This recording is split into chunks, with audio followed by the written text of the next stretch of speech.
Assalamualaikum warahmatullahi wabarakatuh.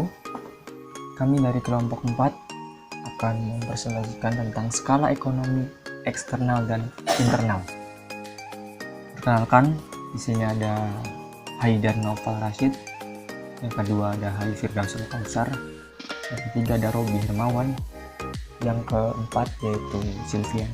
Langsung saja kita ke materinya. Pengertian skala ekonomi. Skala ekonomi adalah sebuah konsep praktis yang penting untuk menjelaskan fenomena dunia nyata seperti pola-pola perdagangan internasional, jumlah perusahaan di pasar, dan bagaimana perusahaan bisa terlalu besar untuk gagal. Ada skala ekonomi terbagi menjadi dua bagian, yaitu skala ekonomi eksternal dan skala ekonomi internal.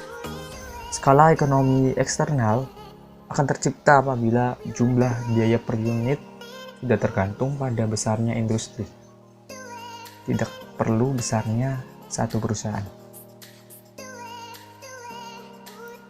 Ada skala ekonomi internal, muncul jika biaya per unit tergantung pada besarnya satu perusahaan, sehingga hal itu tidak perlu dikaitkan dengan besarnya industri yang bersangkutan.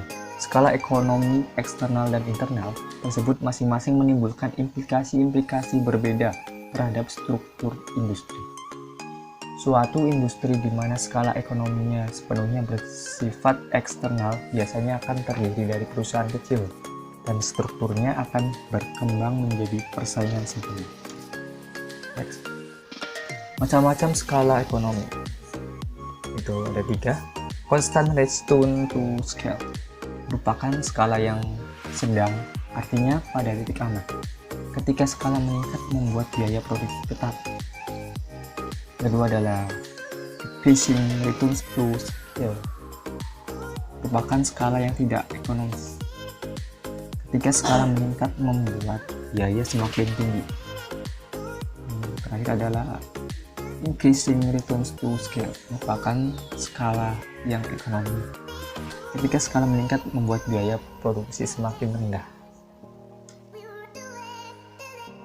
Ini ada skala ekonomi internal. Skala ekonomi internal merupakan keadaan di mana perusahaan besar memanfaatkan potensi yang ada untuk menghasilkan keuntungan dari menghasilkan barang yang cukup banyak dan dijual dengan harga rendah.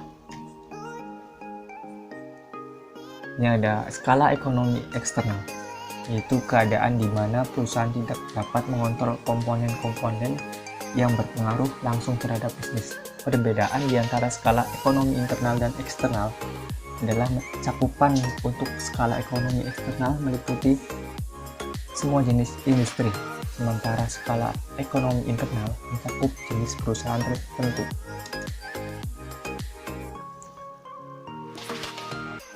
Bagaimana pengaruhnya bagi bisnis? Yang pertama, dapat meningkatkan variasi produk atau produk yang dihasilkan. Hal ini karena adanya efisiensi biaya produksi yang dilakukan perusahaan tersebut. Memaksimalkan keuntungan perusahaan dengan memaksimalkan sumber yang ada baik dari segi peralatan maupun sumber daya manusianya. Ketiga adalah meminimalkan resiko kerugian dan meningkatkan aktivitas penjualan.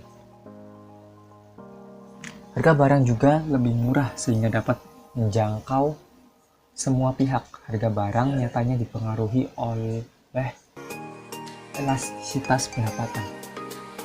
Berikutnya, meningkatkan upah pekerja karena kebutuhan tenaga kerja yang tinggi diikuti jam kerja yang meningkat. Mampu meningkatkan daya saing suatu produk sehingga tak kalah dari segi kualitas dan kuantitasnya dengan produk buatan luar negeri. Selanjutnya ada mampu mempengaruhi pemerintah dalam menentukan kebijakan ekonomi, apalagi Indonesia menganut sistem ekonomi Pancasila yang mana menitik beratkan kepentingan rakyat, gotong royong, dan kekeluargaan. Oke, mungkin itu saja yang dapat kami sampaikan. Skala ekonomi, sekian dan terima kasih. Assalamualaikum warahmatullahi wabarakatuh.